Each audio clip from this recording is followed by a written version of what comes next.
என் பொண்ணோட பர்த்டே பார்க்கலாமா?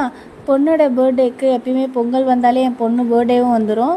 ஏன்னா பொங்கல் முடிஞ்சு உடனே 20 வந்து என் பொண்ணோட பர்த்டே. அன்றைக்கி வந்து எல்லாருமே இருந்தனால எல்லாருக்குமே சாக்லேட்லாம் எடுத்துகிட்டு போய் கொடுத்துட்ருந்தா. அவங்க தாத்தா பாட்டி அத்தை எல்லாருக்குமே அவள் சாக்லேட் கொடுத்துட்ருந்தா.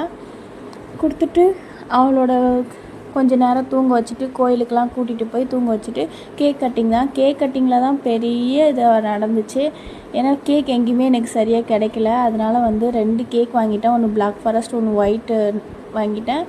2த்தையும் வச்சுட்டு அவளுக்கு கோகோமலின் ரொம்ப பிடிக்கும்னு சொல்லிட்டு கோகோமலின் தீமில் ரெடி பண்ணிட்டேன். அவளுக்கு ரொம்ப ஜாலியாக இருந்துச்சு.